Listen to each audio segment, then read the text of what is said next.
I want to read with you today from Psalm number 128. As I thought about what to talk to you about on Father's Day, I was led to this passage, and I had not paid that much attention to it before. But it talks to us about the blessed Father. But actually it speaks some about fatherhood. This passage tells all of us how we could be blessed. And I think, if I were to ask you, wouldn't you like to be blessed? Wouldn't you like to be happy? Wouldn't you like to have more of God's blessings? Everybody would say, well, I sure would. I sure do. We've experienced some special blessings today with our kids. And some of you have your kids here with you today, and that's always a special day. But read with me in Psalm 128. If you can, would you stand with me and follow along? He says, "Blessed is everyone that feareth the Lord, that walketh in his ways. For thou shalt eat the labor of thine hands. Happy shalt thou be, and it shall be well with thee. Thy wife shall be as a fruitful vine by the sides of thy house, thy children like olive plants round about thy table. Behold, that thus shall the man be blessed that feareth the Lord. The Lord shall bless thee out of Zion. Thou shalt see the good of Jerusalem all the days of thy life. Yea, thou shalt see thy children's children, and peace upon Israel." Thank you. You can be seated. The word blessed, some translations say happy, and being blessed does make us happy. But being blessed is deeper than that. It conveys an idea of fullness and completeness and of complete satisfaction, of something that does not change from day to day or something that lasts. And I want to share with you today some characteristics of the blessed Father. But again, these principles would apply, a lot of these principles anyway, apply to all of us. The blessed Father is blessed, first of all, by the character that He lives. Look at verse 1. "Blessed is everyone that feareth the Lord and walketh in His ways." He tells us there, this is not just for fathers, but this again applies to all of us. How do we be blessed? He gives us two ways to be blessed. Number one, fear the Lord, and number two, walk in His ways. Now, as our men, as we have studied in Proverbs, the last few weeks, that word fear, the fear of the Lord, the fear of God, comes up repeatedly. It comes up quite often.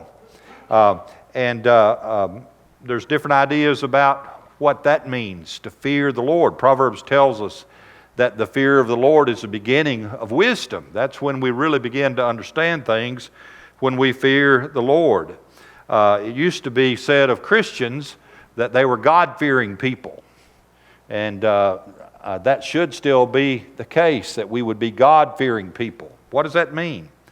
A man named Sinclair Ferguson says that the fear of God is that indefinable mixture of reverence, fear, joy, pleasure, and awe which fills our hearts when we realize who God is and what He's done for us. Another fellow named J.M. Boyce describes the fear of the Lord this way. He says that this fear means a sense of awe and reverence before God's majesty. It presupposes that He is the sovereign King, reigning in glory, who holds all the issues of our lives in His hands. The intent of the word is reverence or respect. It means that God must be taken seriously. He must not be trifled with. He is not merely the first thing on our to-do list, but He must be, as He actually is, the center of everything that we are, think, or aspire to be. He must be our starting point for every project, the strength we seek for every valuable endeavor, and one that we earnestly desire to please and honor is our goal. That's what it means to be God-fearing. It means that to fear God is to put Him first and foremost, and it means that we put Him at the very center of our lives, and the decisions that we make and the things that we do and the goals that we have, they all revolve around Him and our relationship with Him. So to be blessed, he says, to be blessed, we need to have the fear of the Lord, and there are great benefits from that. Psalm 103:11, as high as the heavens are above the earth, so great is His love for those who fear Him. Psalm 103:13, as a father has compassion on his children, so the Lord has compassion on those who fear Him. Psalm 34:7 and 9, the angel of the Lord encamps round about those who fear Him, and He delivers them. Fear the Lord, you His saints, for those who fear Him lack nothing. So to be blessed as fathers, to be blessed as anybody, it begins with having reverence, respect, a fear of God, and giving Him the honor that He deserves in our lives. To the second thing that he tells us here about being blessed is that God blesses those who walk in His ways. And that walking in God's ways is a natural outgrowth. It's a natural result of fearing God. The fear of the Lord proves itself by walking in His ways. Now, Jesus asked a question. He said, why do you call me Lord, Lord, and you don't do the things that I say? Lip service is one thing, but we should learn to trust more by what people do than what they say. And that's a good way to judge our own hearts, by what we do and not just by what we say or what we say we're going to do. The fear of the Lord proves itself in obeying Him. Proverbs 14:2 says, he that walketh in his uprightness feareth the Lord, but he that is perverse in his ways despises Him.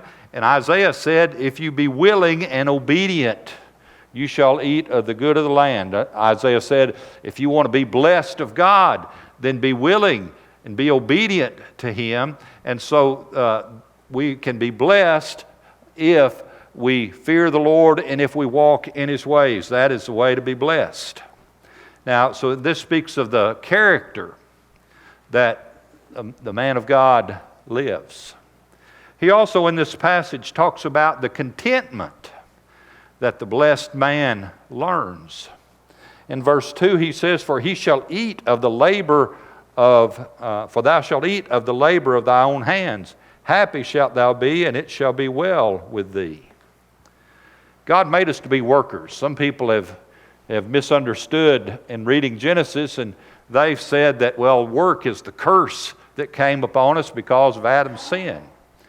Well, work was in place, and man was a worker before sin ever came into the world, because before Adam and Eve sinned, they were placed in the Garden of Eden, and they were told to take care of it, to cultivate it, to till it.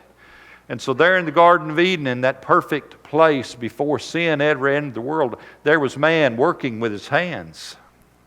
But when Adam and Eve sinned, something changed. That is, that their work became harder and more difficult, and the curse of their sin was, God told Adam, you shall earn your living by the sweat of your brow. And so it wasn't that work came upon Adam as a result of his sin, but that his work became more difficult. And whereas nature had cooperated with him before that, it began to work against him. So God made us to be workers, to provide for ourselves and our families and our church by working with our hands and with our minds. Some do more of one than the other, depending on the job you have, the profession that you're in, but they all involve work. Ecclesiastes 3:13 says that God desires that every man should eat and drink and enjoy the good of his labor. And to enjoy the good of your labor, the product, the work of your hands, he says that is a gift of God. It is if a man finds that he enjoys his job more than he does his relationship with God and with his family life, that's where things have gotten out of kilter. Work is necessary for us. He says that in Ecclesiastes that the sleep of a laboring man is sweet, whether he eat little or much. But he says, but the abundance of the rich will not allow him to sleep. We sometimes get the idea that The ultimate goal is to see how much money we can make and how high a lifestyle we can live and what income bracket we can get ourselves in. But the Bible tells us that while money is not evil, it's not good, we all know we have to have it to get along and to get by in this world. But he cautions us in the New Testament that the love of money is the root of all evil. And he says, while some coveted after, they have pierced themselves through with many sorrows. He tells us that our contentment, that our blessedness, that our happiness should not come by how much money that we have. He says in 1 Timothy chapter 6 that perverse disputings of men corrupt minds, destitute of the truth, supposing that gain is godliness, he says, withdraw yourselves from such. Is he talking about the prosperity preachers that are in our world today that tell you if you have enough faith that God will make you rich and that how much money you have is a proof of how much faith you have? He says, apparently there were some of those in that day too, and he says these suppose that gain, financial gain is equivalent with godliness, but he says that's not how it is. But he said godliness with contentment is great gain. And so the blessed man is one who learns that time with his family, time with his children is more important than making more money. Sure, we have to work enough and have enough to pay our bills and provide for our families. But it's important that we get the right balance. Blessed is the man who doesn't have to make more than anybody else in his neighborhood, that doesn't have to drive a newer car than anybody else in his family, that doesn't have to have the biggest retirement fund of anybody that he knows. But blessed is the man who finds contentment in being able to work and earn enough to provide for what his family needs. That is the contentment that he learns. Paul said, I've learned whatever state I'm in therewith to be content.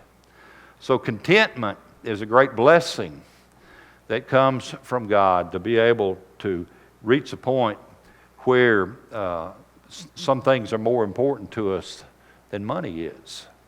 He talks in verse 3 about the blessed man, and he talks about the companion that he loves. He said, thy wife shall be a fruitful vine by the sides of thy house. Here's a beautiful picture that is very common, and some of you at your own home have a vine that grows up out of the ground and climbs up the wall and clings to it, and some of them bloom out with beautiful flowers. Some of them have maybe tomatoes on them. Some of them have different kinds of fruits on them that you get to eat and enjoy.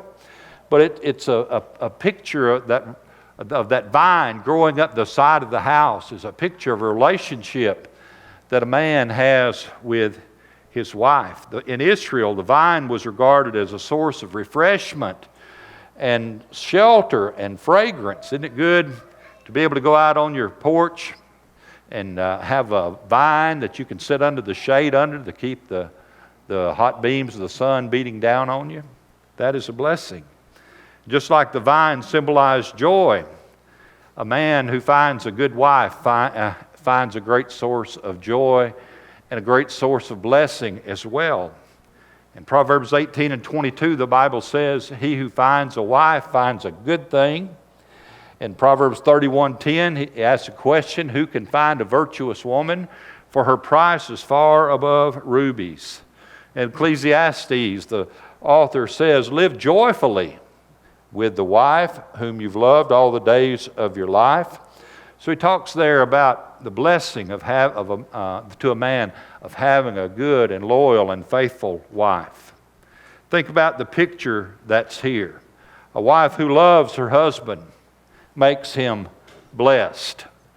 And that vine clinging to that wall and climbing up the side of the house pictures the intimacy, the closeness that they have. Husbands, if you've got a wife that loves you and treasures you, don't betray her trust. Love her back. The Bible tells us, husbands, love your wives like Christ loved the church and gave himself for it. A wife who loves her or longs for her husband makes him blessed. You picture that vine, how that it seeks out that wall and grabs the hold of it and clings to it and holds on to it. And there's a picture of intimacy.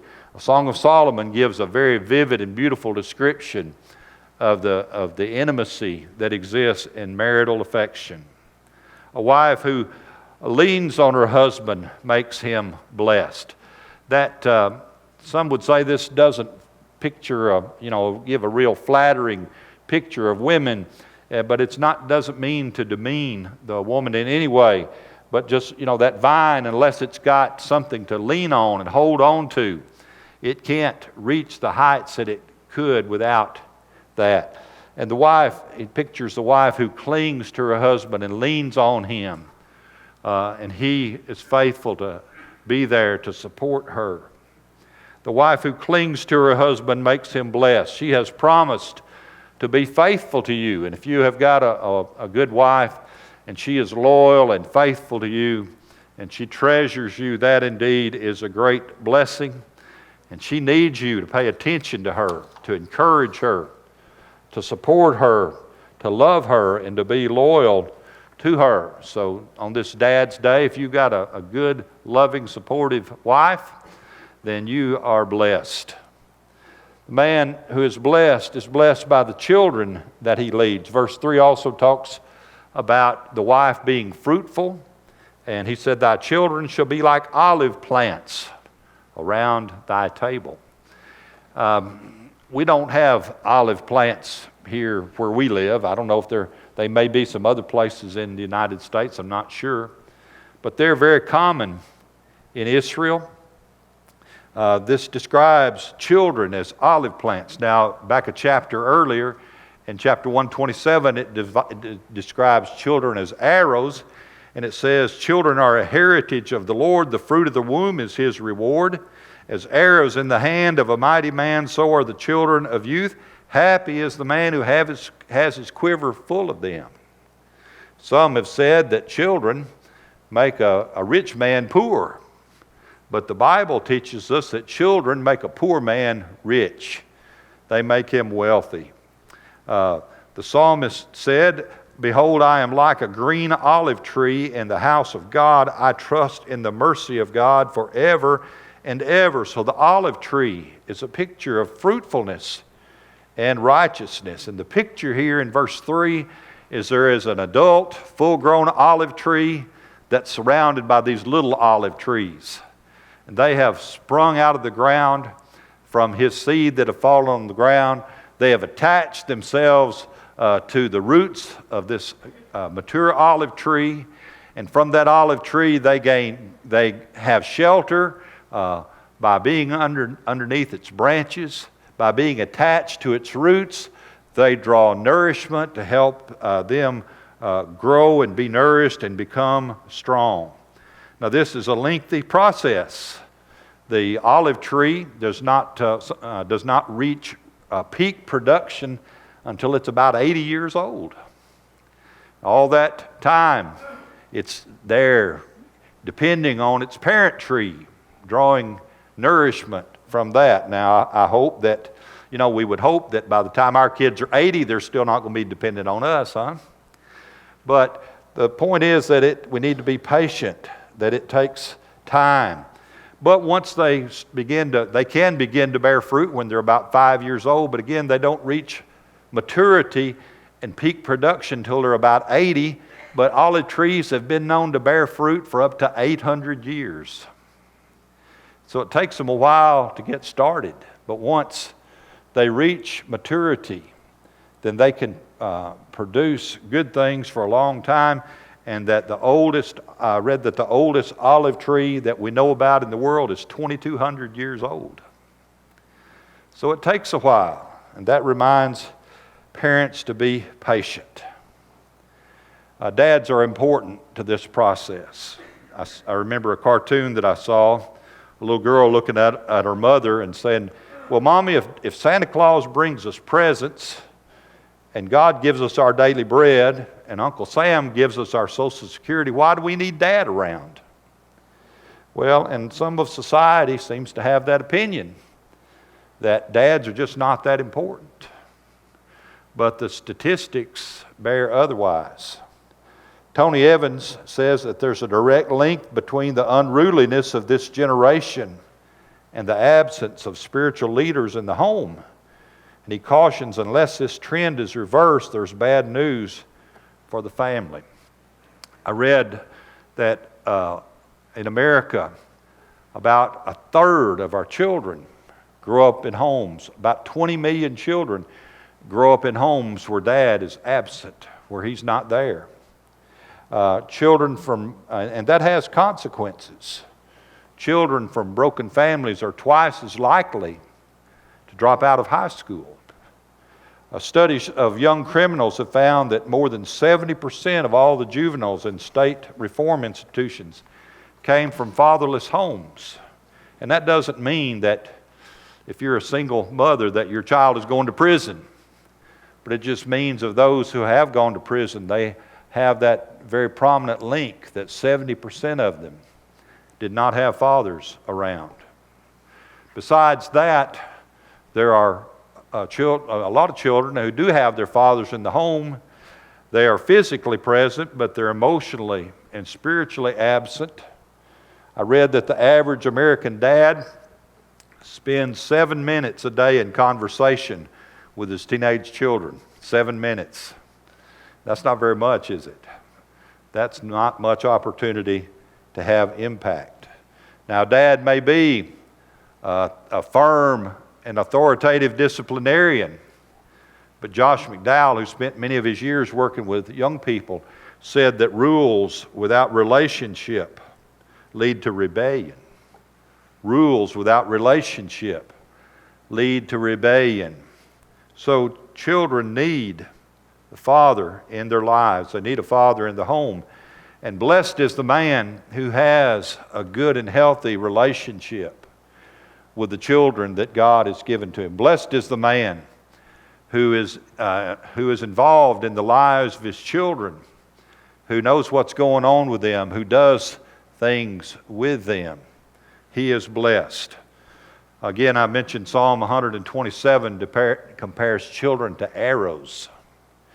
And arrows need direction. To accomplish their intended purpose, they need to be pointed in the right direction. And Ephesians 6:4 says, fathers, provoke not your children, but bring them up in the nurture and the admonition of the Lord. Today is Daddy's Day, Father's Day. It makes us be reminded of our children and how blessed we are to have them. And you're more blessed if you are involved in their lives. Then the father's blessed by the contribution that he leaves. Look at the last the last two verses. The Lord shall bless thee out of Zion. Thou shalt see the good of Jerusalem all the days of thy life. Yea, thou shalt see thy children's children, and peace upon Israel. You see, a man who fears God and walks in his ways has an impact on his family. And one of the best things about being a father, and one of the best things about getting older, is grandchildren. He says in Proverbs 17:6 that children's children or grandchildren are the crown of old men. They are the crown of old men. You know, Debbie and I are blessed with 10 of them. We've got 2 of them, Caleb and Ethan, here today. And I'm going to get to have 3 more of them. Joy's kids will be at camp with us this week. And I look forward to having that time to spend with them. They almost make getting old worth it to have them around. The scripture says in Proverbs 13:22 that a good man leaves an inheritance to his grandchildren. And he's not just talking about a material inheritance, although that can certainly be a good thing to do. But he's talking about the example and the influence that we leave. There was a study years ago made of 2 families, and it revealed some very startling results. And I think maybe I've shared this with you before, but it bears telling again. One of the families who was studied was the descendants of a man named Max Jukes. he did not follow the Lord, and neither did his wife.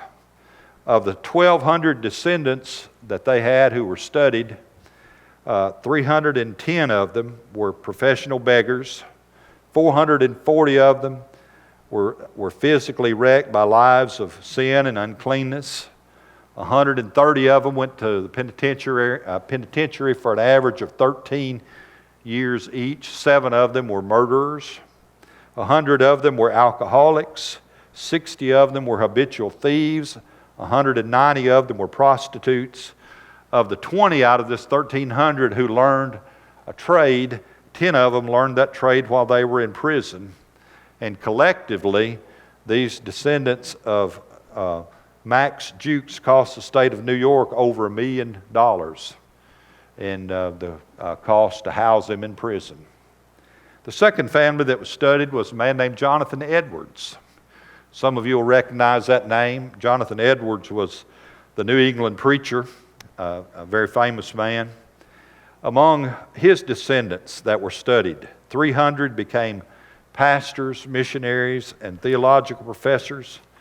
Over 100 became college professors. Over 100 became lawyers, including 30 judges. 60 became physicians. Over 60 authored good books. 14 became presidents of universities. 3 became United States congressmen. And 1 became the vice president of the United States. Just looking at these 2 men and their descendants gives evidence of the kind of impact that we can have, not just in our own children, but in generations to come. The godly man, the man who fears God and walks in his ways, is blessed by the impact he can have in his community. He mentions here Zion, which is another name for Jerusalem. That's the city where the writer here lived. He can make a difference in his community. The godly man can make an impact on his nation. It mentions Israel. And that's one of the ways that Israel was blessed, by having godly men who raised godly families, and that continued for one generation after another. He can impact his world. And he can even impact heaven. And likewise, you can too.